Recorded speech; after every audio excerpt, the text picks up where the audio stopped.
the couple who killed for TikTok fame. The phone kept recording even after the gun went off. You could hear the echo of the shot bouncing off the walls, followed by a scream, high-pitched, panicked, and real. In the shaky video, the camera fell sideways, showing only a pair of sneakers and the faint glow of streetlights on a dark Texas road. For a few seconds, there was silence, except for the faint sound of someone crying.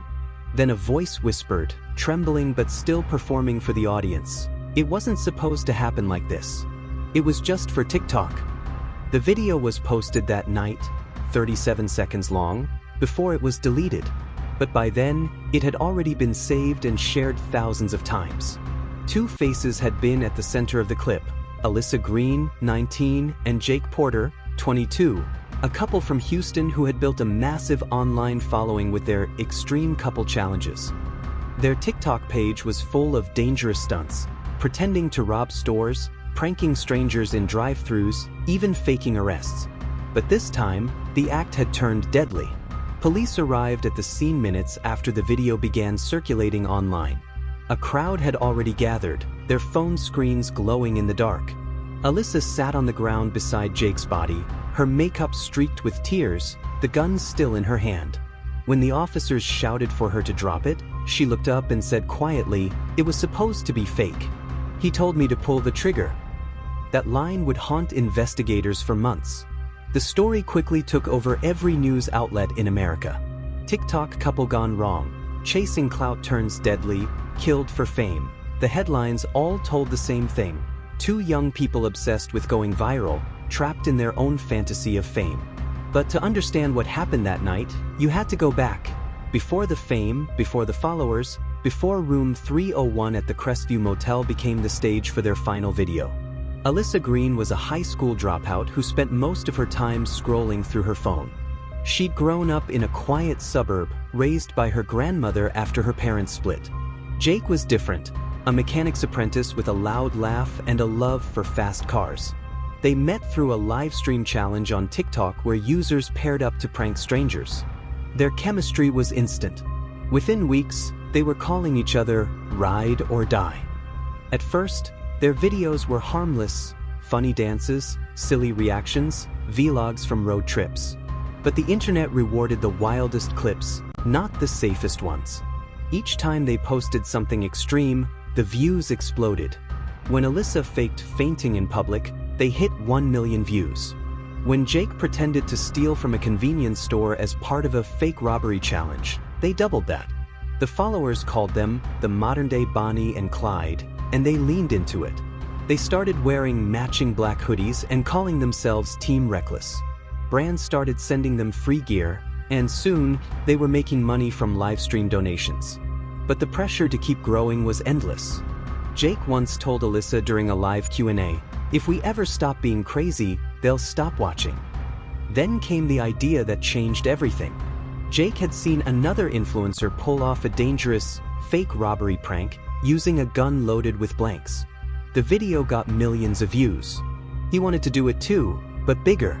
The plan was simple. Alyssa would pretend to hold him at gunpoint in a parking lot, Jake would act terrified, and they'd reveal it was a prank halfway through. The caption would read, "Would your girl ride or die for the clout?" But Jake didn't have a prop gun. He borrowed his cousin's real 9mm, claiming it wasn't loaded. They set up the camera on Jake's car dashboard in the dark of night, laughing between takes. Alyssa was nervous. She asked him twice, "You're sure there's nothing in it?" Jake smiled, kissed her, and said, "Trust me. It's just for the views." The video started with their usual intro, flashing text that said, "Team Reckless Challenge number 52. Jake stepped out of the car, raising his hands, pretending to beg. Alyssa pointed the gun at him, laughing shakily. "Don't move," she said, trying to stay in character. Then, without warning, the gun fired. The look on Alyssa's face froze in time. Shock, confusion, horror, before she screamed his name and ran toward him. The camera caught everything. In the hours that followed, she posted fragments of the video online, pleading for help, saying she didn't mean it. But the internet wasn't kind. Thousands of comments poured in, some blaming her, others calling it fake, some even encouraging her to post more. By morning, Jake Porter was dead, and Alyssa Green was in police custody. But as detectives began to go through her phone, they made a chilling discovery: drafts of future challenge ideas they had never filmed. One of them read, "Fake kidnapping for 10M views, real reactions only."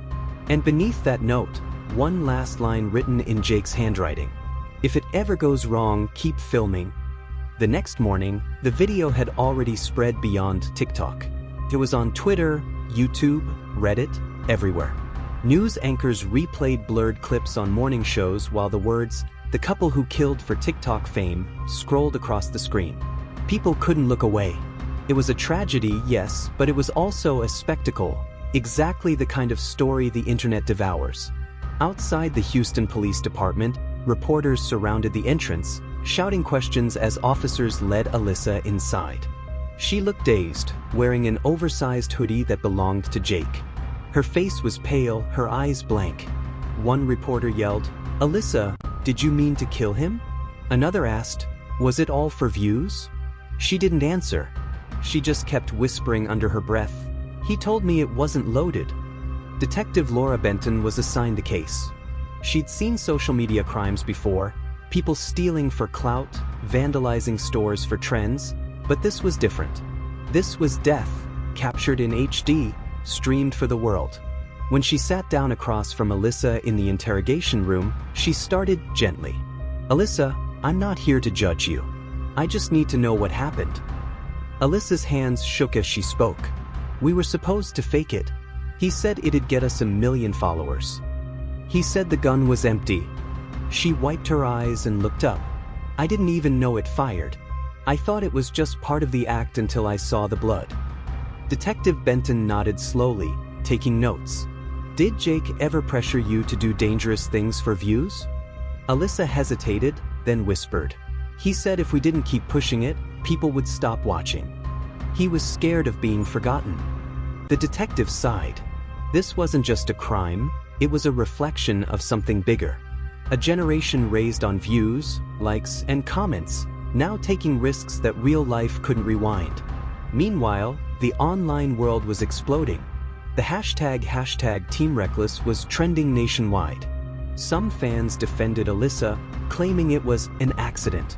Others were cruel, flooding her videos with messages like, "You killed him for fame." One viral tweet said, "They wanted views, now they got them." In the small Texas town where Alyssa's grandmother lived, strangers drove by just to take pictures of the house. Paparazzi camped outside. News vans lined the street. Everyone wanted to see the girl who killed for TikTok. As the investigation continued, new details emerged. The gun had been borrowed from Jake's cousin, who confirmed it was loaded the last time he saw it. Forensic tests showed Jake had been only 2 feet away when he was shot, point blank. That meant Alyssa had aimed directly at him. Detective Benton didn't think Alyssa had planned to kill him, but something still didn't add up. "Why was the camera still recording after the shot?" she asked during a later interview. Alyssa looked down. "Jake told me to never stop filming no matter what. He said if anything crazy happened, it'd go viral." Benton stared at her. "Even if someone died?" Alyssa didn't answer.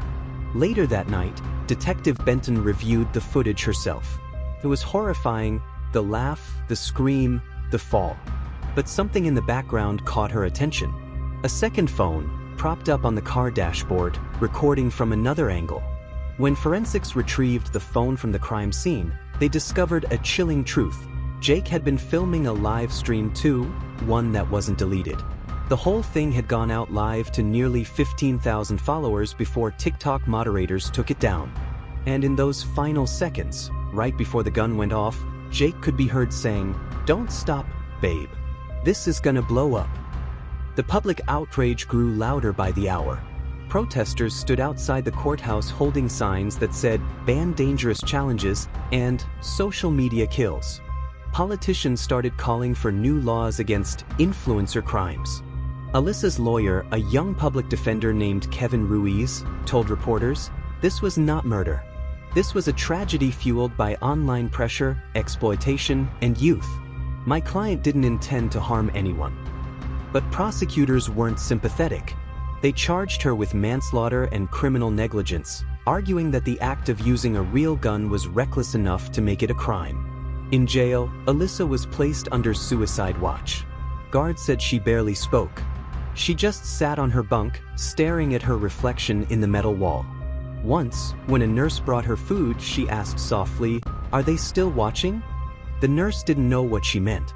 Weeks passed, and more evidence surfaced. Detectives found messages between Alyssa and Jake discussing their next viral stunt. One message from Jake read, "We're unstoppable. If we die trying, they'll remember us forever." When Benton read that, she leaned back in her chair. This wasn't just two reckless kids. This was obsession, the kind that only the internet could create. One evening, as Benton was preparing her case file, an alert came in from TikTok's law enforcement team. Someone had logged into Jake's account after his death. A new post had appeared on the couple's shared page. It was a black screen with white text that said, "Fame never dies." The account was deleted seconds later. Detective Benton froze. No one should have had that password, except Jake and Alyssa. She rushed to the jail to question Alyssa, but the guards looked uneasy when she arrived. "Detective," one said quietly, "you might want to see this." They led her to Alyssa's cell. The young woman was sitting cross-legged on her bed, her eyes wide, her face lit by the soft blue glow of a contraband phone she'd somehow gotten. On the screen was a TikTok live feed, thousands of people watching, hearts floating up the screen. Alyssa looked into the camera, her voice calm this time. "Hey everyone," she said softly. "It's me. I just wanted to say, we're still trending." The comments poured in. "Is this real? How did she get a phone? This is insane." Detective Benton shouted for the guards to cut the feed. But before they could, Alyssa looked directly into the camera and smiled. Then she whispered, "Wait till you see what's next." The live stream ended suddenly, but it had already spread like wildfire. Within minutes, screen recordings appeared all over TikTok, YouTube, and Twitter. The hashtag Alyssa's back hit 1 million views before midnight. People argued online. Some said the video was fake, others claimed it was proof she was being haunted, or worse, that she was still chasing fame even from jail. Inside the Houston County Jail, chaos broke out. Officers stormed Alyssa's cell, confiscating the phone. When Detective Benton arrived minutes later, Alyssa sat calmly on her bed, staring at the wall. "Who gave you that phone?" Benton demanded. Alyssa turned her head slowly and said, "It doesn't matter. They wanted to see me." "Who's they?" Benton pressed. Alyssa smiled faintly. "Everyone. They're all watching. They always are." The phone she used was traced to an anonymous prepaid SIM card. No record, no owner. But what chilled Benton most was the last 10 seconds of that live feed. When Alyssa said, "Wait till you see what's next," a faint male laugh could be heard, low, unmistakable. Audio experts later confirmed it matched Jake Porter's voice. No one could explain it. The jail's feed was live, and no one had access to pre-recorded sound. Some said it was a glitch. Others believed Alyssa had added the sound herself.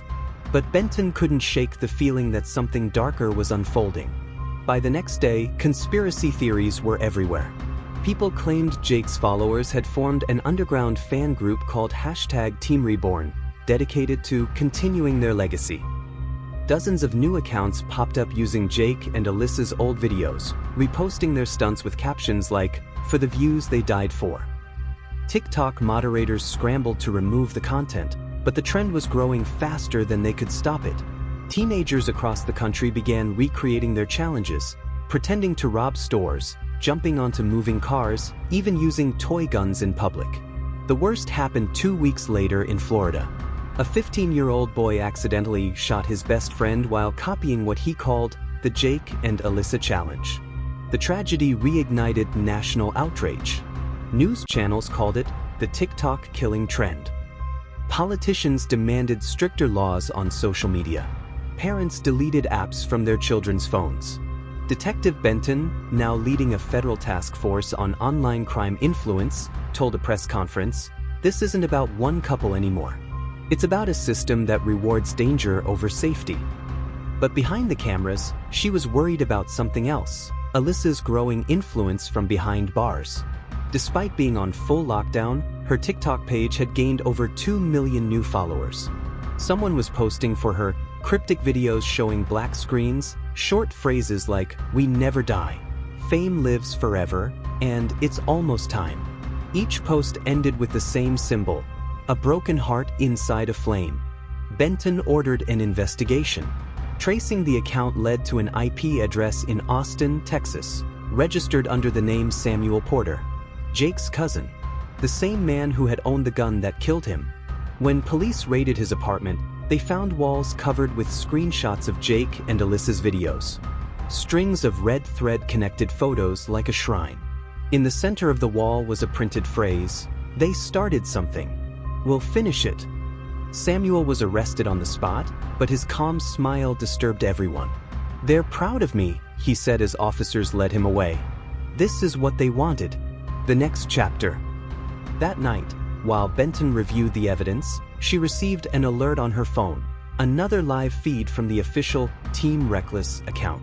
The account was supposed to be locked, but it was live again. The caption read, "3 years later. Watch history repeat itself." Benton clicked on it instantly. The video showed a blurry, low-lit room. A woman's voice whispered, "Hey guys, it's me." The figure stepped into the light, and it was unmistakably Alyssa. Her hair was shorter, her skin paler, but it was her. The problem? She was still inside her cell. Benton immediately radioed the jail. "Lock her down now." Guards rushed to Alyssa's room, but she wasn't there. The cell door was closed and locked from the inside, yet the bed was empty. The phone she'd used before was lying on the floor, recording. The live feed continued, showing only darkness and Alyssa's voice saying, "He's waiting for me." The next day, the video vanished from the internet as mysteriously as it appeared. Police searched everywhere. No sign of Alyssa, no trace of how she escaped. But one last message appeared on Jake and Alyssa's TikTok page before it was deleted for good. "For fame, for love, forever." Detective Benton sat in her office, staring at the message until her computer screen went black. Her phone buzzed once. A notification. It was a new TikTok account tagged under her own name, at Detective Benton Live, created just moments ago. The profile picture was a grainy still frame from the original crime scene. The caption below it said, "You're next to go viral." End of story.